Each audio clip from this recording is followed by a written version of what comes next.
Hello everyone. आज मैं एक ऐसे डिसऑर्डर के बारे में बात करने जा रही हूँ, एक ऐसे मेंटल डिसऑर्डर के बारे में बात करने जा रही हूँ जिसके बारे में बहुत कम लोग बात करते हैं। बहुत लोग इसके बारे में बात ही नहीं करना चाहते। They feel embarrassed about talking different mental disorders. तो उनमें से एक मेंटल डिसऑर्डर है depression. It is very important to get awareness. Mental disorders के बारे में अवेयरनेस होनी बहुत ज़रूरी है। तो इस वीडियो को बनाने का मोटिव ही यही है कि हम डिप्रेशन के बारे में जानें और इसके बारे में अवेयर हों। एक कहानी से शुरू करती हूँ। राहुल एक ऐसा लड़का जो 10वीं पास कर चुका है। उसे पेंटिंग का बहुत शौक होता है, तो वो सोचता है कि आगे वो आर्ट्स लेगा, फाइन आर्ट्स करेगा, पेंटिंग का काम करेगा। लेकिन उसके पेरेंट्स चाहते हैं कि वो मेडिकल ले और डॉक्टर बने। इस वजह से वो प्रेशर में आकर मेडिकल ले लेता है। वो बहुत समझाता है अपने पेरेंट्स को कि नहीं, मुझे ये शौक नहीं है, मैं नहीं कर पाऊंगा। लेकिन उसके पेरेंट्स उस पर बहुत प्रेशर डालते हैं और वो मेडिकल ले लेता है। जब वो मेडिकल की क्लासेस लगाता है तो क्या होता है कि पहले दिन दूसरे दिन ठीक है, नॉर्मल जा रहा है, लेकिन जैसे जैसे दिन बीतते जाते हैं उसे बहुत ज़्यादा लोनलीनेस महसूस होने लग जाता है। उसे लगता है कि उसके जीवन का कोई मकसद ही नहीं है। He started feeling displeasure. उसे किसी काम में खुशी ही नहीं महसूस होती। वो जब क्लासेस लगा रहा है तो उदास है, पढ़ाई में उसके नंबर नहीं आ रहे। ओवरऑल अगर देखें तो उसकी ग्रोथ रुक गई। अब वो इतना परेशान होता है, इतना परेशान होता है, बेवजह रोने लग जाना। वजह तो बहुत बड़ी थी, लेकिन क्या होता है कि कई बारी बैठे बैठे ऐसे ही रो पड़ता था। यहाँ से शुरू होता है उसके डिप्रेशन का सफ़र। वो बहुत रोता है, रोज़ रोता है, रोज़ परेशान होता है, रोज़ डिप्रेस्ड फील करता है। उसे लगता है कि सब कुछ ख़त्म हो चुका है। इसलिए एक दिन ऐसा भी आता है जब वो सोचता है कि अब इस जीवन को ही ख़त्म कर लो, एंड ही कमिट्स सुसाइड। ये राहुल की कहानी नहीं, ये 8 लाख लोगों की कहानी है जो ग्लोबली हर साल सुसाइड करते हैं। और WHO के मुताबिक second leading cause is depression among 15 to 29 years old. इस स्टोरी में डिप्रेशन एक ऐसे इंसान ने फेस किया जिसे अपने मन मुताबिक का नहीं मिला। लेकिन अब जो मैं रियल लाइफ कहानी सुनाने जा रही हूँ, that is the story of Deepika Padukone, the famous celebrity, the famous actress. उन्होंने भी डिप्रेशन का सफर तय किया। अब जो डिप्रेशन है उन्हें 2014 में होता है, जब वो अपने करियर के पीक पर हैं। यानी कि डिप्रेशन उस वक्त नहीं आता जब वी डोंट हैव मोटिव। ये तब भी आ सकता है जब आप अपनी सफलता के टॉप पर हो। जैसे कि दीपिका पादुकोण बताती हैं कि 2014 में उन्हें बहुत प्रसिद्धि मिली, वो बहुत फेमस हुई, उन्हें बहुत काम मिला, वो अपने करियर के पीक पर थी। लेकिन without any cause, without any reason, she felt loneliness, she felt crying without any reason. वो रोने लग जाती थी। वो बताती हैं कि जब वो काम कर कर वापस आती थी अपनी वेनिटी में, तो वो रोती थी विदाउट एनी पर्पस। जब उनकी मदर कि she is suffering from this, वो जब उनके साइन सिम्टम्स देखती हैं, शी फेल्ट कि ये नॉर्मल क्राइंग नहीं है, लाइक किसी ने चीट कर दिया वैसी क्राइंग नहीं है, या कुछ हो नहीं पा रहा वैसी क्राइंग नहीं है। ये रोना है कुछ ऐसा जो बिल्कुल अलग था, like she was crying for help. तो उनकी मदर उन्हें प्रोफेशनल हेल्प लेने के लिए सजेस्ट करती हैं। After that she took professional help. वो साइकेट्रिस्ट, साइकोलॉजिस्ट की हेल्प लेकर ठीक हो जाती है। ये बात है 2014 की, जब मेंटल हेल्थ अवेयरनेस बहुत कम थी। तो उन्होंने द लिव लव लाव फाउंडेशन 2015 में बनाई, ताकि लोगों में अवेयरनेस हो सके। किसके बारे में? मेंटल हेल्थ के बारे में। मेंटल हेल्थ के रिसोर्सेज दे सके, सपोर्ट दे सके उन लोगों को जो इस प्रॉब्लम से जूझ रहे हैं। Mental health awareness is very important. ऐसी एक स्टोरी है कॉमेडी के बादशाह द कपिल शर्मा की, जो सबको हंसाते हैं। लेकिन लाइफ के एक टाइम पर उन्होंने भी डिप्रेशन फेस किया।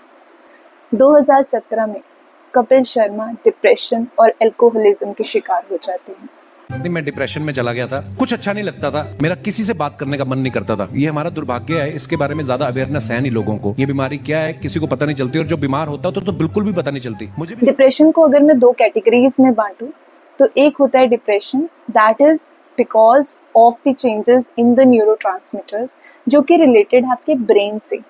अगर ब्रेन में दिक्कत है, जैसे कि सेरोटोनिन है, डोपामीन है, ये ऐसे न्यूरोट्रांसमीटर्स होते हैं जो कि हमें हैप्पी रखते हैं, और जब ये कम हो जाते हैं due to some changes in your brain में चेंजेस आने की वजह से ये न्यूरोट्रांसमीटर कम हो रहे हैं, तो इससे डिप्रेशन के चांसेस बढ़ते हैं। लेकिन एक डिप्रेशन होता है हमारे मन का, हमारे माइंड का, जिसे ठीक करते हैं साइकोथेरेपिस्ट।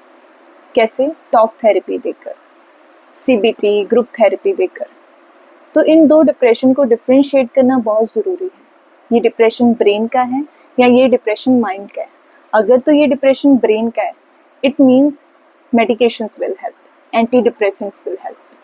लेकिन अगर ये डिप्रेशन माइंड का है, तो then talk therapy will help, only talk therapy will help. तो हमें ये तो समझ आ गया कि डिप्रेशन एक ऐसा मेंटल डिसऑर्डर है जिससे हम normal way of thinking, normal way of feeling, normal way of acting से डिफरेंट हो जाते हैं। कैसे होते हैं? We negatively perceive the surroundings. इसका सबसे पहले कारण मैंने आपको बताया, न्यूरोट्रांसमीटर में चेंजेस आना। सेकेंड कारण होता है जेनेटिक होना, हो सकता है फैमिली हिस्ट्री और डिप्रेशन की, तो आगे जब बच्चे या जनरेशन आती है तो चांसेस बढ़ जाते हैं उनको डिप्रेशन फेस करने के। Third is your environment. कई बार लाइफ में ऐसी चीज़ें हो जाती हैं जिसे हम साइकोलॉजिकल कॉजेज बोलते हैं, जिसकी वजह से ये हो सकता है। इन्वायरमेंटल प्रॉब्लम्स या पर्सनल लाइफ प्रॉब्लम्स हो सकती है, जैसे कि कोई एंट्रेंस एग्ज़ाम फेल हो जाना, या फिर जॉब में सफलता ना मिलनी, किसी रिलेशनशिप में सफलता ना मिलनी, किसी का छोड़ के चले जाना, किसी की डेथ हो जानी। ये गिल्ट, ये grief can lead to depression. And fourth reason is your personality.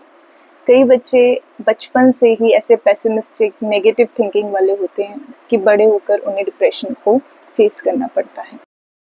Quickly, I'm going to discuss some of the symptoms of depression. There are total 9 symptoms. 9 symptoms में से अगर 5 या 5 से ज़्यादा symptom present होते हैं for the time period of 2 weeks, 2 हफ्ते के लिए, तो एक साइकेट्रिस्ट डिप्रेशन को डायग्नोज कर देता है। इसके अलावा बहुत सारे चेंजेस आपके डेली लाइफ में होने चाहिए। सबसे पहला सिम्टम है डिप्रेस्ड मूड, यानी कि बहुत ज़्यादा डिप्रेस्ड मूड रहना, बहुत ज़्यादा दुखी रहना, परेशान रहना, सैड रहना। Second symptom is एनेडोनिया।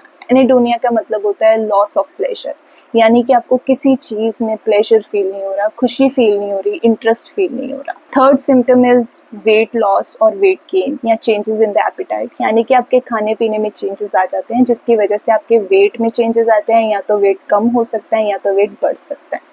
Fourth symptom is insomnia और हाइपरसोम्निया। इंसोम्निया मतलब नींद कम आना, हाइपरसोम्निया मतलब नींद ज़्यादा आना, तो ये भी चेंजेस आ सकते हैं। Fifth symptom is psychomotor agitation और साइकोमोटर रिटार्डेशन, यानी कि आपके जो बॉडी मूवमेंट्स है वो कम हो सकती है, जैसे हम साइकोमोटर रिटार्डेशन बोलते हैं, या वो ज़्यादा भी हो सकती है, जिसे हम साइकोमोटर एजिटेशन बोलते हैं। Six symptom is loss of energy और फीलिंग टायर्ड और फटीग, यानी कि बहुत थकावट महसूस होती है। Seven symptom is feeling of worthlessness और गिल्ट, यानी कि ऐसा फील करना कि मैं तो वर्थलेस हूँ, किसी काम का नहीं हूँ, या कोई रोज कोई गिल्ट होना। Eight symptom is lack of concentration, lack of indecisiveness, कोई फैसले ना ले पाना, किसी चीज़ पे फोकस ना कर पाना। And nine symptom is suicidal ideation and attempt, यानी कि सुसाइडल आइडिएशन आना, सुसाइड के ख्याल आने, या फिर सुसाइड का प्लान बनाना, या फिर रियलिटी में सुसाइड अटेम्प्ट करना। इसके अगर ट्रीटमेंट की बात करूँ, जैसे कि मैंने बोला कि अगर ये तो ब्रेन का है तो एंटी डिप्रेसेंट काम आएंगे, अगर ये मन का है, साइकोलॉजिकल कॉजेज हैं जैसे मैंने डिस्कस किए, तो उसमें साइकोथेरेपी काम आएगी। सीबीटी हो गया, ग्रुप थेरेपी हो गया, इसके अलावा बहुत सारी थेरेपीज होती हैं। अगर ऐसे सिम्टम्स हम फेस कर रहे हैं, जैसे कि मैंने आपको डायग्नोसिस का क्राइटेरिया बताया 2 वीक्स के लिए, तो हमें प्रोफेशनल हेल्प लेनी चाहिए। इसके प्रति कोई स्टिग्मा मत रखें, किसी भी प्रकार की ये सोच मत रखें कि डिप्रेशन तो एक ऐसी बीमारी है, अगर किसी को पता लग गया तो वो क्या सोचेगा, वो सोचेगा कि मैं पागल हूँ।